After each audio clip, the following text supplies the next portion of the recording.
सुप्रभात मेरे प्यारे बच्चों। तो मैं पिंकी शर्मा आपके सामने फिर हिंदी व्याकरण का एक नया वीडियो लेके आई हूँ। आशा करती हूँ अभी तक मैंने आप लोगों को जितना भी वीडियो डाला है हिंदी व्याकरण से रिलेटेड वो आप लोगों के लिए उपयोगी होगा। तो चलिए हम लोग आगे बढ़ते हैं। लास्ट क्लास में हम लोगों ने संज्ञा के बारे में पढ़ा था। संज्ञा क्या होता है और संज्ञा किसे कहते हैं, संज्ञा की परिभाषा हम लोगों ने पढ़ा था। और मैंने बताया था कि नेक्स्ट क्लास में मैं संज्ञा के प्रकार बताऊंगी कि संज्ञा कितने टाइप के होते हैं। तो मैंने लास्ट क्लास में बताया था कि नेमिंग वर्ड नाम वाले शब्दों को संज्ञा कहते हैं और परिभाषा मैंने बताया था किसी प्राणी, वस्तु, व्यक्ति, स्थान आदि के नाम को संज्ञा कहते हैं। चलिए तो फिर आगे के टॉपिक में हम लोग ध्यान देते हैं संज्ञा के प्रकार। तो यहाँ पे मैंने हेडिंग दिया हुआ है, यहाँ पे देखिए मैंने हेडिंग नहीं दिया है संज्ञा के प्रकार। तो संज्ञा कितने प्रकार के होते हैं? संज्ञा 3 प्रकार के होते हैं। संज्ञा 3 टाइप के होते हैं। पहला है व्यक्तिवाचक संज्ञा, दूसरा जातिवाचक संज्ञा, तीसरा भाववाचक संज्ञा। ठीक है, व्यक्तिवाचक संज्ञा, जातिवाचक संज्ञा, भाववाचक संज्ञा। तो संज्ञा कितने प्रकार के होते हैं? 3 प्रकार के होते हैं।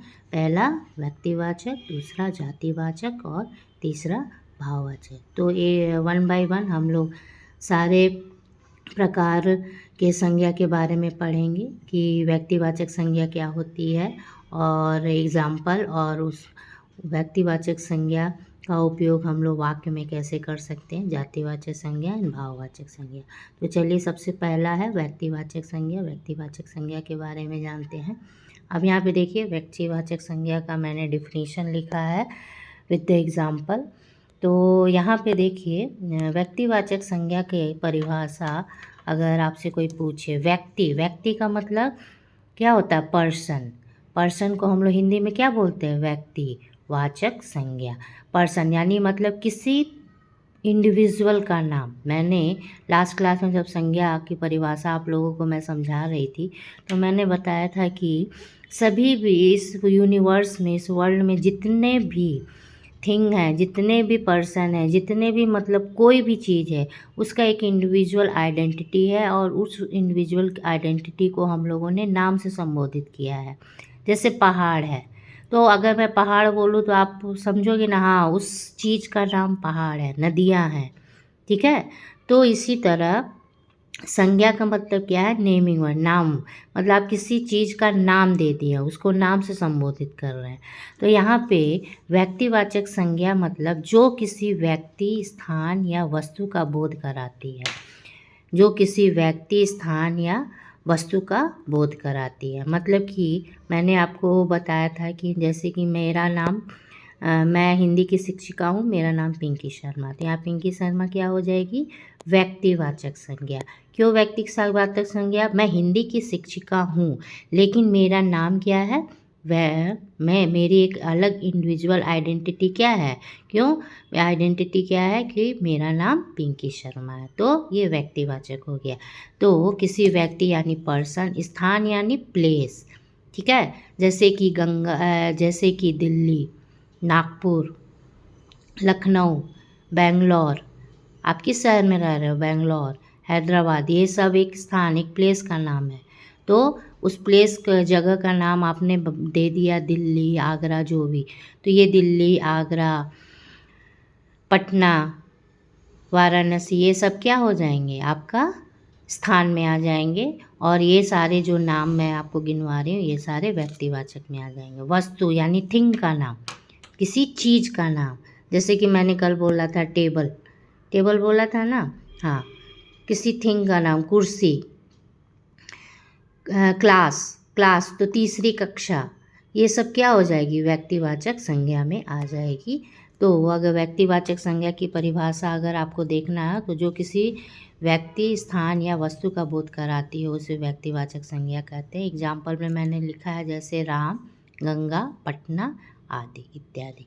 अब देखिए इन शब्दों का मैंने यहाँ पे वाक्य में भी प्रयोग किया है। जैसे कि राम एक अच्छा लड़का है, राम एक अच्छा लड़का है, तो यहाँ किसके बारे में बताया गया है? राम। राम लड़का है और उसका नाम क्या है? राम। तो राम क्या हो जाएगा? व्यक्तिवाचक देख संज्ञा। गंगा भारत की एक नदी है, यहाँ एक नदी के बारे में बताया गया। किस नदी के बारे में बताया गया है? गंगा। तो गंगा क्या हो जाएगी? व्यक्तिवाचक संज्ञा। बिहार की राजधानी पटना है, बिहार की राजधानी पटना है। तो अब यहाँ देखिए तीसरा वाक्य में, अब बताइए तो कौन कौन सा होगा व्यक्तिवाचक संज्ञा? हाँ, यहाँ पे दो व्यक्तिवाचक संज्ञा। बिहार, बिहार क्या है? एक स्टेट है ना, राज्य है, और पटना राजधानी, एक शहर का नाम है। ठीक है, तो यहाँ दो दो आपका क्या हो जाएगा? व्यक्तिवाचक संज्ञा हो जाएगी। और इस वाक्य में भी देखिए दो व्यक्तिवाचक संज्ञा हो जाएगी, एक गंगा है, एक भारत है। ठीक है, हमारे देश का नाम क्या है? भारत। तो भारत भी क्या हो जाएगा?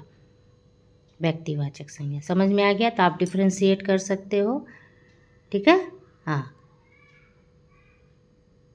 चलिए, तो एक बार फिर हम लोग देखते हैं व्यक्तिवाचक संज्ञा क्या है। जो किसी व्यक्ति, स्थान या वस्तु का बोध कराती है उसे व्यक्तिवाचक संज्ञा कहते हैं। जैसे राम, गंगा, पटना। यहाँ पे मैंने एग्जाम्पल दे दिया, राम एक अच्छा लड़का है, गंगा भारत की एक नदी है, और बिहार की राजधानी पटना है। ठीक है, तो यहाँ पे मैंने व्यक्तिवाचक संज्ञा की चाहे, यहाँ पे राम, गंगा, भारत, बिहार, पटना। समझ में आ गया?